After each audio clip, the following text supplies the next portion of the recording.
Hello friends, आज हम बात करने वाले हैं विटामिन बी 12 की डेफिशिएंसी के बारे में। तो सबसे पहले विटामिन बी 12 की डेफिशिएंसी या बी 12 की कमी बहुत ज़्यादा कॉमन है। तो कई हेल्दी इंडिविजुअल में जिनमें और कोई विटामिन की डेफिशिएंसी नहीं है, जैसे विटामिन डी, विटामिन सी और सभी विटामिन नॉर्मल है, लेकिन बी 12 की डेफिशिएंसी पाई जाती है। दूसरी बात, विटामिन बी 12 की डेफिशिएंसी के सिम्टम्स कुछ इतने कॉमन है कि हमें ईजिली पता नहीं चलता कि ये बी 12 डेफिशिएंसी है।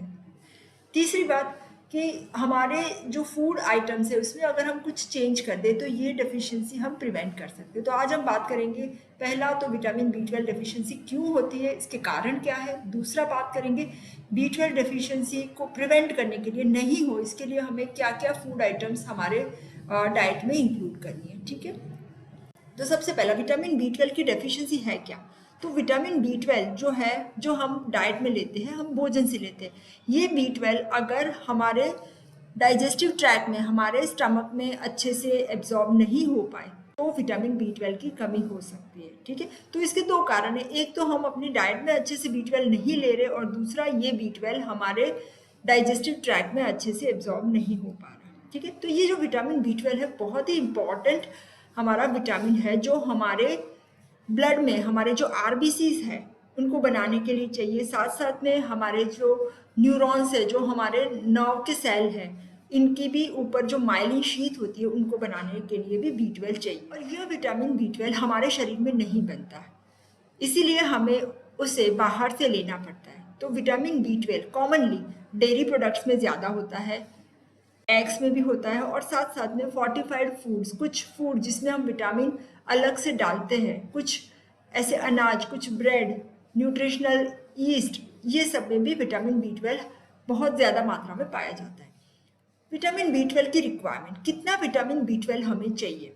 अगर कोई एक एडल्ट की बात करें, यहाँ पे 14 साल के ऊपर का एडल्ट है, तो उसे हर रोज 2.4 माइक्रोग्राम, जिसे हम MCG भी कहेंगे, विटामिन बी 12 की आवश्यकता होती है। ठीक है, प्रेगनेंसी में, लैक्टेशन के टाइम पे ये रिक्वायरमेंट और बढ़ जाती है, ये 2.4 है, ये 2.8 माइक्रोग्राम हो जाती है। और जो न्यू बॉर्न बेबीज है या बच्चे हैं, उनमें विटामिन बी 12 की रिक्वायरमेंट उसके एज के हिसाब से अलग है। विटामिन बी 12 का एब्जॉर्प्शन, जो भी विटामिन बी 12 हम लेते हैं फूड में से, यहाँ से वो हमारे स्टमक के अंदर जाता है। ठीक है, और ये विटामिन बी 12 हमारे स्टमक के अंदर एक और तत्व, जिसे हम कहते हैं इंट्रिंसिक फैक्टर, ये हमारा स्टमक प्रोड्यूस करता है। तो जब भी ये विटामिन बी 12 हमारे स्टमक के अंदर जाके यहाँ इंट्रिंसिक फैक्टर के साथ जुड़ जाता है, तो वह हमारे स्टमक में डिस्ट्रॉय नहीं होता। मतलब ये इंट्रिंसिक फैक्टर उसको प्रोटेक्ट करता है, उसको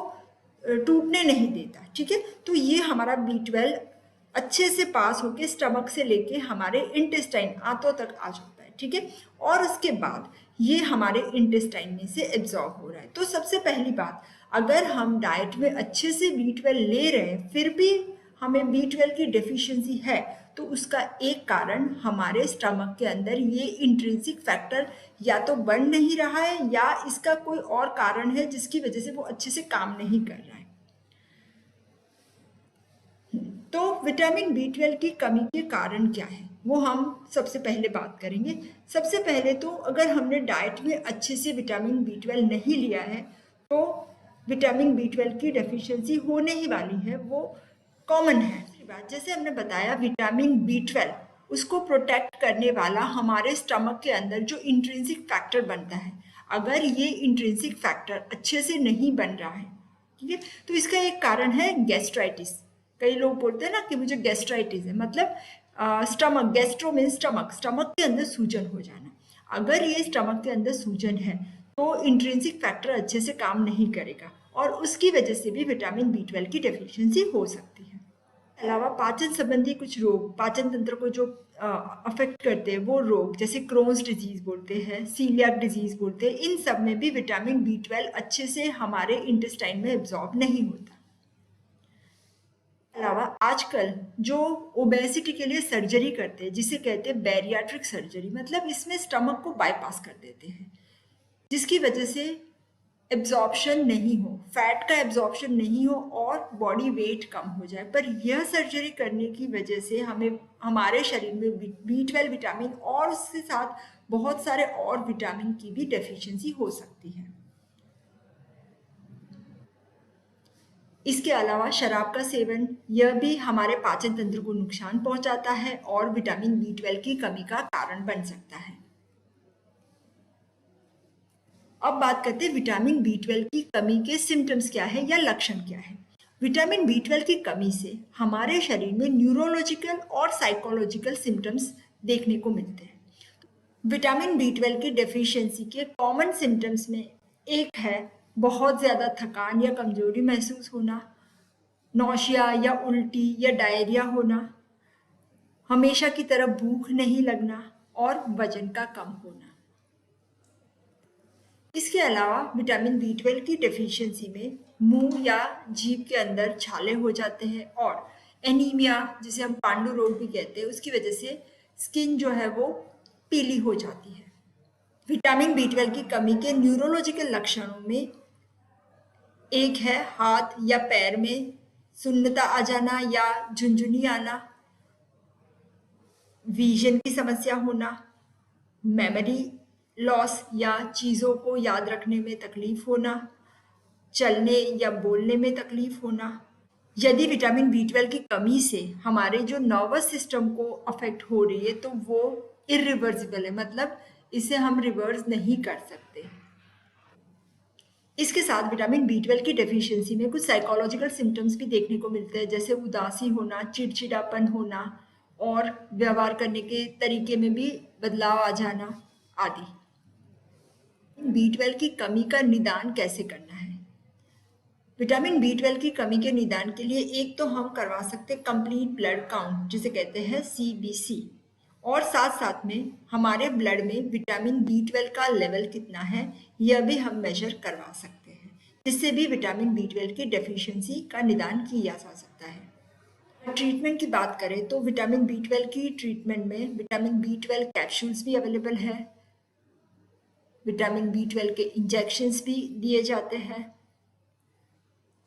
विटामिन B12 नेजल स्प्रे भी अवेलेबल है। इन सब से विटामिन B12 की डेफिशिएंसी का ट्रीटमेंट होता है।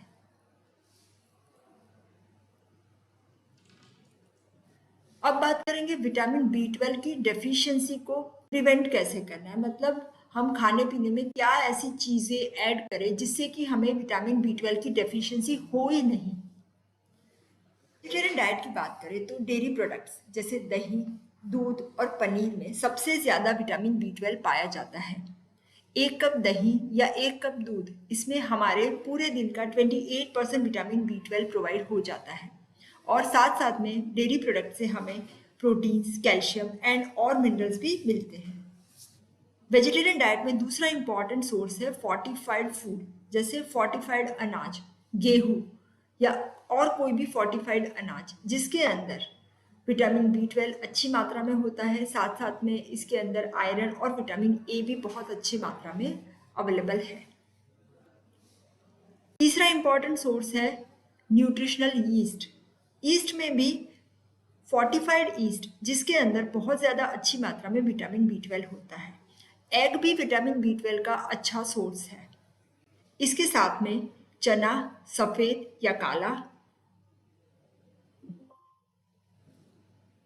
व्हीट ग्रास, जिसे गेहूं के घास का रस भी कहते हैं, फर्मेंटेड फूड जैसे कि इडली, डोसा, ढोकला, अचार, स्प्राउटेड फूड जैसे स्प्राउटेड मूंग, चना, ये सब भी अगर हम अपनी डाइट में इंक्लूड कर रहे हैं तो हमें विटामिन B12 की डेफिशिएंसी कभी नहीं होगी। तो अगर हमारी चैनल को सब्सक्राइब नहीं किया है तो सब्सक्राइब कर लीजिए और बेल आइकन भी दबा दीजिए ताकि सभी नोटिफिकेशन आपको मिल सके।